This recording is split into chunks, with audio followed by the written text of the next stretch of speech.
वो खुदा के वास्ते खान साहब क्या हो गया आपको?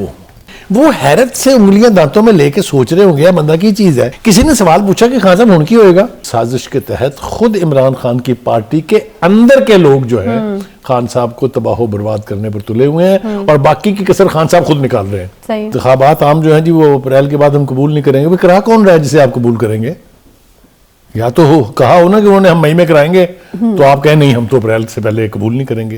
आप खुद ही अपना सवाल और अपना जवाब निकाल लेते हैं। जरूरत इजाद की माँ पता नहीं होती है कि नहीं होती है, लेकिन बेतुकी ख्वाहिशों का बाप जरूर है ये। क्योंकि साकिब निसार साहब की चीफ जस्टिसशिप में और आसिफ सईद खोसा की जो फैसले हुए वो गैर मंतकी थे। कुछ ऐसे फैसले थे जिन पर जो सीनियर जूरिस्ट हैं, जो फॉर्मर रिटायर्ड जजेस हैं, उन्होंने कहा हम देखना चाहते हैं कि वो कौन सा जज ने फैसला दिया है। मिसाल के तौर पे अकामा वाला फैसला, पनामा से बात शुरू हुई करप्शन से और अकामा पे मुक गई आके। आप मुझे बताएं दुनिया में कभी ये हुआ है? फिर मुझे आप ये बताएं कभी दुनिया में ये हुआ है कि एक JIT बनी हो और उसके ऊपर एक निगरान जज मुकर्रर हुआ हो? ये फैसले थे, ये मुंह चढ़ा रहे हैं इंसाफ का। इस किस्म के फैसले बेपनाह मिसालें मैं आपको दे सकता हूँ। खान साहब की अक्सर बातें दीवानों की सी हैं और बेवकूफ़ों के मुतालबात कर रहे हैं वो। मैं यहाँ लिस्ट बना के अगर आपको पेश करना चाहूँ तो उसकी तवील बहुत लिस्ट है। चाहे वो जनूबी सूबा था, चाहे वो 5 लाख घर थे, चाहे वो 1 करोड़ नौकरियां थी, चाहे वो मतलब है 105 तो मैं आपको गिनवा सकता हूँ, मेरे पास यहाँ है। अच्छा ठीक है। उन सब से रुख फेरते हुए उन्होंने 1 सेकंड नहीं लगाया। कभी दिया जवाब उन्होंने कि वो क्यों नहीं कर पाए, ये क्या वजूहात थी जिसकी वजह से नहीं हुआ? तो वो बातें करते रहते हैं इर्रेस्पेक्टिव ऑफ द फैक्ट कि उसका ग्राउंड रियलिटी से कोई ताल्लुक है या नहीं है। जो दावा करते थे 14 MNA उनके हैं कराची में से, जो उनका हाल किया है जमात इस्लामी और पीपल्स पार्टी ने आपके सामने है, लेकिन वो मान के नहीं देंगे उनको। अच्छा, असल बात यह है कि वो जिस तरह के दावे करते हैं, जिस तरह की उनकी ख्वाहिशात हैं, मेरे ख्याल से पाकिस्तान का नाम बदल के पाकिस्तान की बजाय इमरानिस्तान रख देना चाहिए। हाँ, क्योंकि वो अपनी मर्जी का एक मुल्क चाहते हैं। या आपने उनकी ख्वाहिश की वजह से कहा है? जिनमें हर चीज उनकी मर्जी से हो, जिनमें उनका हुक्म आखिरी हुक्म हो बादशाह की तरह से। ये बड़ी इंटरेस्टिंग बात है ना बुखारी साहब, ये इमरानिस्तान जो आपने मशवरा दिया उनकी ख्वाहिश की वजह से कहा है कि खान साहब कहते हैं कि यहाँ कोई वज़ीर-ए-आज़म होगा तो मैं होऊंगा। मैं जवाब पेश करता हूँ आपको। देखिए उन्होंने फैसला किया कि बाई इलेक्शन जो है वो 7 सीटों से मैं लड़ूंगा, 8 सीटों से मैं लड़ूंगा। बेतुकी बात थी, लड़ा, जीत गए, खुद तो डिस्क्वालीफाई हो गए और बाकी 6 सीटों एक जगह से आप हार गए मुल्तान से, और बाकी 6 सीटों का क्या बना? मुझे तो इलेक्शन कमीशन के ऊपर भी बड़ी हैरत है कि वो एक खास मुद्दत है जब तक आप हलफ उठा सकते हैं। अगर आप हलफ ना लें तो वो सीटें वेकेंट करार दी। मुझे तो समझ में नहीं आती कि इलेक्शन कमीशन क्या कर रहा है, ये क्यों डरता है, किस चीज से डरा हुआ है? ये सारी बातें अब खुल के करने का वक्त आ गया है मेरे ख्याल से, और हमें ये खुल के करनी चाहिए। देखिए दूसरी बात यह है कि एक ऐसा शख्स जो डिस्क्वालीफाई हो चुका हुआ है, जिसके खिलाफ 3-4 खौफनाक केसेस अभी अदालतों में मौजूद हैं, चाहे वो फॉरेन फंडिंग है, चाहे वो तोशाखाना है, चाहे वो तौहीन अदालत का केस है, और बहुत सारे केस आपको पता है, खुद बताते हैं कि 2 दर्जन से ज्यादा FIR उनके खिलाफ हैं। इलेक्शन कमीशन किसका इंतजार कर रहा है? किस बात का इंतजार है उन्हें? किस चीज से डरे हुए हैं उन्हें? वो दौर साकिब निसार साहब का, वो दौर आसिफ सईद, वो अपने जो खोसा साहब थे, उनका चला गया भाई।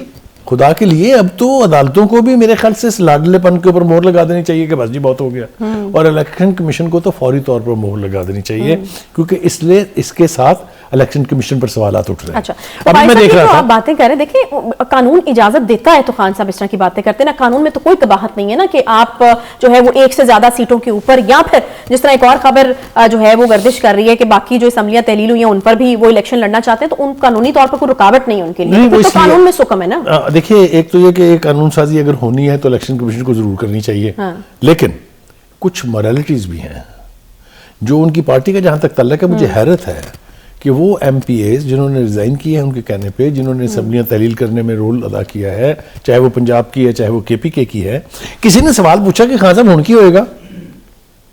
मुझे आगे खान साहब से सवाल नहीं पूछा जाता। खान साहब से जब सवाल नहीं हो सकता, इसीलिए मैं कहता हूं कि वो भी एक तरह के माफिया चीफ हैं। अपने सामने किसी की जरूरत उनकी है नहीं। जिसने इख्तलाफ किया वो कहीं नजर नहीं आया। मैं आपको उसकी एक लेटेस्ट मिसाल देता हूँ, वाडा, फैसल वाडा। आपको पता है उससे ज्यादा स्ट्रॉन्ग डिफेंडर कोई था इमरान खान का? नहीं। याद है ना आपको सारा कुछ? वो क्या हुआ उसको? वो कहता मुझे सांप और कीड़े खा गए।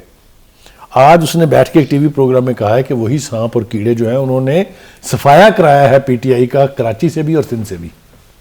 अच्छा। और उसने उनके लिए एक इस्तेलाह इस्तेमाल की है चाइनीज इमरान। अच्छा। कि ये जो लोग हैं ये चाइनीज इमरान हैं। वो मुझे यूं लगता है कि वो अपनी तरफ से कह रहा था ये 2 नंबर लोग हैं। हाँ। क्योंकि चाइना जो है वो जो भी चीज मैन्युफैक्चर करता है उसमें 1 नंबर भी है, 2 नंबर भी है, 3 नंबर इस्तेलाह इस्तेमाल होती है। तो उन्होंने की ये इस्तेलाह जो है ना ये बड़ी मानी खेज है, इसको आप फेंक नहीं सकते उठा के। ठीक है। उन्होंने कहा है कि एक साजिश के तहत खुद इमरान खान की पार्टी के अंदर के लोग जो है खान साहब को तबाह बर्बाद करने पर तुले हुए हैं और बाकी की कसर खान साहब खुद निकाल रहे हैं। सही। क्योंकि जिस तरह के मुतालबात हो रहे हैं, अब देखिए नेशनल असेंबली की 35 सीटों पे आप इलेक्शन लड़ेंगे, बिल्कुल लड़ेंगे जनाब, आपके राज है। आप एक का हलफ उठाएंगे, 34 पर दोबारा इलेक्शन कराएंगे। ये माल कितों आ रहा है जनाब इन इलेक्शन कराने दा? How can a party afford री इलेक्शन ऑन 1 सीट ट्वाइस और थ्राइस? देखिए बुखारी साहब, आपकी वही वाली बात है ना। देखिए ये इमरान खान साहब ने तो एहतजाज करना है या फिर वो चाहते हैं जनरल इलेक्शन, उन्हें बाय हुक और बाय क्रुक उन्होंने कुछ भी करना है उसके लिए। तो उन कह सकते हैं कि जी आप क्यों लड़ रहे हैं इन सीटों के ऊपर, फिर 34 छोड़ेंगे तो बड़ा मुल्क का पैसा लगेगा। वो कहते हैं लगता तो लगे, मुझे आप इलेक्शन जनरल इलेक्शन करा दें, मैं कुछ भी नहीं करूंगा। ये तो कानून में सुकम है ना, उसको बदलना चाहिए। मीडिया की हैसियत से हमारा ये रोल जरूर है कि हम खान साहब को कहें कि आगे गड़ा है, अगर उन्होंने उसके अंदर गिरना है वो जरूर गिरे, बल्कि उल्टबाजी लगा के गिरे। लेकिन हमें ये हक पहुंचता है कि हम तनकीद करें कि जनाब बादशाह हो की कर रहे हो तुसी मशवरा प्यार से। ऐसा मुल्क च कदी नहीं होया, किसी जमहूरी मुल्क च भी कदी नहीं होता मेरे ख्याल से। उनका ये कहना, जिसके के बहुत सारे हवालों से खबरें आ रही हैं, एक टीवी चैनल पर भी लगी हुई है, एक शख्स ने अपने नाम से बाई लाइनर छापा हुआ है कि वो पंजाब असेंबली में भी और केपी के असेंबली में भी तमाम सीटों पर खुद लड़ेंगे। ये कौन है? ये बंदा कौन है? Who is he? मुझे तो ये समझ में नहीं आती। एक बात। दूसरी बात यह है कि जो उनके एमपीज थे, जो उनकी पार्टी के लीडर हैं, जो कंटेस्ट करते हैं इलेक्शन, जो इलेक्टेबल्स हैं, उनमें वहाँ इलेक्टेबल्स की कमी नहीं है, वो हैरत से उंगलियां दांतों में लेके सोच रहे होंगे बंदा की चीज है। मैं आपको ईमानदारी से कह रहा हूं, देखिए ये भरम अब ये गुब्बारा फटने वाला है। ये उस सैचुरेशन पॉइंट पर चला गया जहां इसमें ज्यादा हवा भरी नहीं जा सकती, भरोगे तो फटेगा। और एक दफा ये गुब्बारा फटा, आप देख लें, एक ही दफा फटा है। साइफर लहराया था, उनका रजीम चेंज, गैर मुल्की साजिश, मीर जाफर, मीर सादक, मीर खा, क्या हुआ जनाब? एक असेंबली से उन्होंने निकाल दिया, 2 से आप खुद निकल गए। ये मंतकी इंजाम है उन तमाम यानी बेमानी फैसलों का, बगैर सोचे समझे अपने आप को असर्ट करने का। तो ये नुकसान तो वो बर्दाश्त कर रहे हैं और ये उनको अभी बहुत देर बर्दाश्त करना पड़ेगा। देखिए मैंने आपको हवाला दिया कि वाडा साहब ने क्या कहा, आपको एक और हवाला देता हूं। आप अंदाजा कीजिए कि एक ऐसी पार्टी जो 10 सीटों की बिना पर चीफ मिनिस्टर बने हुए थे, जिसको आप पहले जिस नाम से याद करते थे वो भी सबको याद है, पंजाब का सबसे बड़ा डाकू। उस पंजाब के सबसे बड़े डाकू को आपने क्या ऑफर किया कि आप मेरी पार्टी के प्रेसिडेंट बन जाए, बस दम हो जाए। वो खुदा के वास्ते खान साहब क्या हो गया आपको? आपने कभी ये देखा है कि परवेज लाई साहब की पजीराई आपकी पार्टी में है कितनी? बुखारी साहब आपने सुना नहीं, जरूरत इजाद की माँ होती है। नहीं है, मुझे मेरे ख्याल से जरूरत इजाद की माँ पता नहीं होती है कि नहीं होती है, लेकिन बेतुकी ख्वाहिशों का बाप जरूर है ये। तो इसलिए रियलिस्टिक होना चाहिए।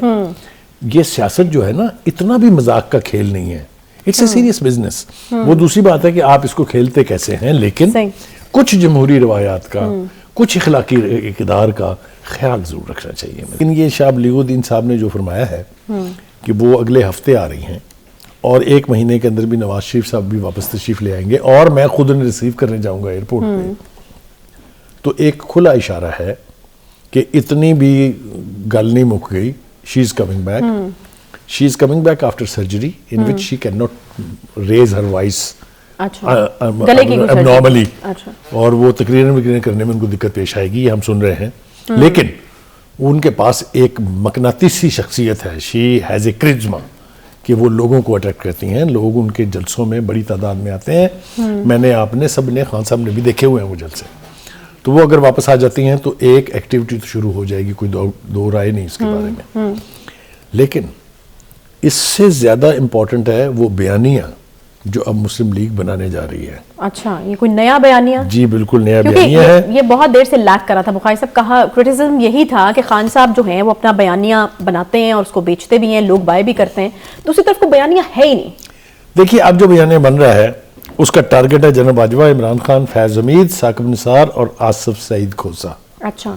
और इनके ऊपर इल्ज़ाम ये है कि इन्होंने जो गलत फैसले किए, जो यानी इंसाफ पर मबनी फैसले नहीं थे, उनकी वजह से आज मुल्क और मुस्लिम लीग इस नहज को पहुंचे हुए हैं। अच्छा। ये बयानिया पीस मील में तो हमने सुना, लेकिन पार्टी के एक मौक़िफ़ के तौर पर, पार्टी के एक बयानिया के तौर पर अगर फॉर्मुलेट होता है और लॉन्च होता है तो इसमें जान बहुत है। इसलिए कि जितने भी कैरेक्टर्स के अंदर हैं उन सब का कोई ना कोई नेगेटिव रोल रहा है, दो राय नहीं है उसके बारे में। हम तफसील में जा सकते हैं, अगर कोई चैलेंज करेगा कि जनाब ऐसा कसूर दसो, मैं दस देंगे और बाकायदा आपको वैलिड पॉइंट्स के साथ बताऊंगा कि ये कसूर है इनका। जनरल साहब, जो मैंडेट चोरी करने की बात पीपल्स पार्टी करती है, जो मैंडेट चोरी करने की बात नून लीग करती है, वो किसने कराया था? वो उस वक्त की एस्टेब्लिशमेंट में कराया था। और उस वक्त की एस्टेब्लिशमेंट का हेड कौन था? वो जनरल बाजवा थे। जनरल बाजवा साहब ने जिस तरह सिस्टम बंद कराया, जिस तरह पॉलिटिकल एजेंट्स को बाहर उठा के फेंका गया, जिस तरीके से 4-4 दिन रिजल्ट रोके गए, वो लोग जो शाम को रात को 12 बजे पीटीआई के लोग, मैं नाम ले सकता हूं अगर जरूरत पेश आई तो, जिन्होंने कहा कि यार हम हार गए इलेक्शन में, लगे सोने, और वो सुबह जब अनाउंसमेंट होती है तो वो जीते हुए होते हैं 25-25 हज़ार की लीड से। ये मुआवजे कहाँ होते हैं? ये मुआवजे हुए सारे। बात होगी एक ब्रेक के बाद, साथ रहिए।